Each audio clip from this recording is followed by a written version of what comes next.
Bahkan kita orang punya air yang bisa kita orang meminum semua kering kalau tiada pohon-pohon yang mau hidup.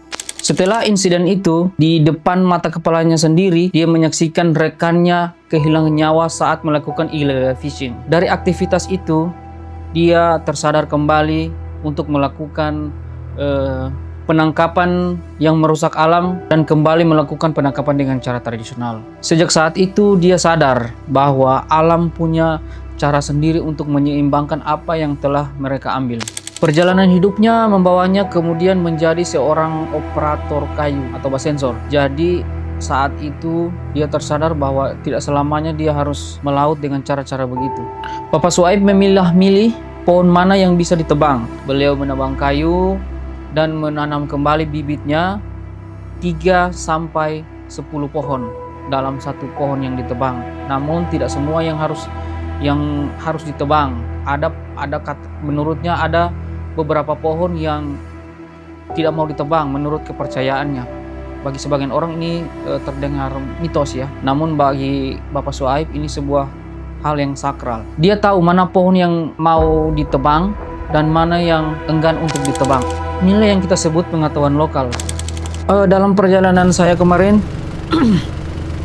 ada juga nasihat dari Papa Emi. Katanya, saya bertanya waktu itu, kenapa di Togian itu ada banyak sekali pohon durian dulunya.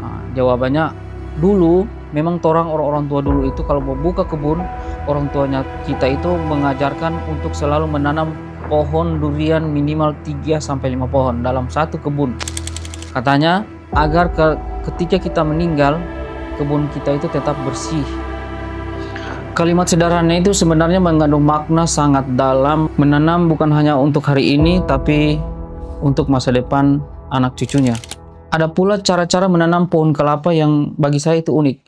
Dan di sana mereka ceritakan bagaimana sejarah kelapa. Kelapa katanya dulu itu adalah manusia yang meninggal, dan nanti kita bahas di buku selanjutnya. Serta ada pantangan yang ketika masa panen padi itu warga itu dilarang menebang pohon. Katanya kalau padi sudah mulai menguning, sudah berubah isi, kalau ada penebangan situ, maka biji padi yang sudah berisi tadi itu akan kempes. Entah bagaimana secara sains memandang ini. Yang pasti saya di sini tidak akan membahas secara sains, karena saya mendata berdasarkan fakta yang masih dipraktikkan di masyarakat. Saya memberi ruang bagi Anda yang akan membaca nanti buku yang akan kita gagas dalam proyek ini, yaitu tentang pengetahuan lokal. Oh iya, dalam proyek ini yang menjadi mitra utama itu adalah pihak Reconnect itu sendiri. Dan sedikit penggalan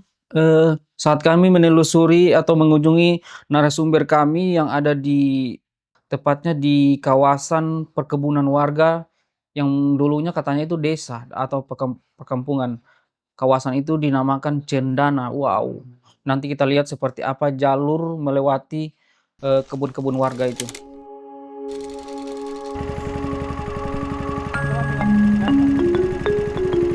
Bagaimana rasanya meninggalkan kehidupan yang penuh risiko, lalu memulai semuanya dari nol?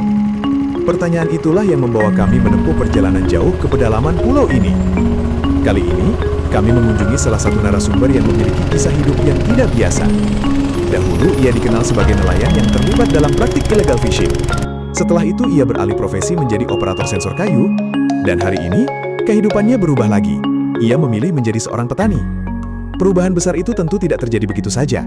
Ada cerita panjang, ada pengalaman hidup, dan mungkin ada pelajaran berharga yang bisa kita petik bersama. Untuk menemui beliau, kami harus menempuh perjalanan yang cukup menantang. Lokasinya jauh dari permukiman warga. Jalur yang kami lalui membelah hutan mangrove yang masih alami, dan begitu mempesona. Di sepanjang perjalanan, suara burung bersahut-sahutan dari balik rimbunnya pepohonan, seolah-olah sedang menyambut kedatangan kami. Seperti apa kisah lengkapnya? Tetap ikuti channel kami.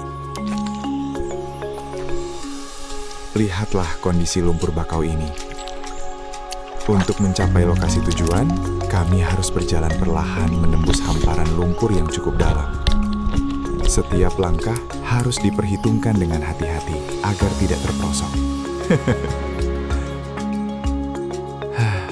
Sulit membayangkan bahwa kawasan yang kini dipenuhi akar-akar bakau dan genangan lumpur. Menurut cerita yang kami dengar, sebelum masyarakat bermukim di lokasi desa yang sekarang, kawasan inilah yang menjadi salah satu pusat kehidupan mereka. Sambil melangkah di antara lumpur dan akar bakau, kami mencoba membayangkan bagaimana kehidupan saya dengar orang tua berlangsung di cerita, tempat ini Di sini puluhan tahun kampung, yang lalu. kampung yang pertamanya orang Lindo. Kalau Lindo sana cuma kebun. Sini kampung sebenarnya. Oke.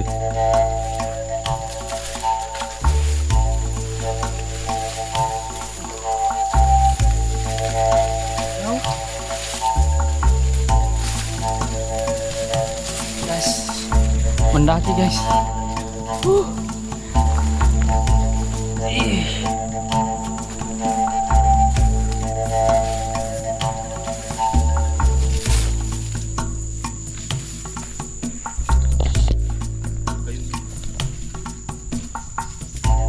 Baik, Om.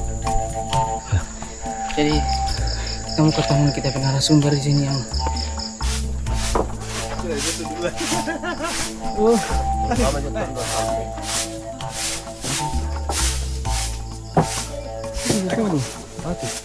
tidak.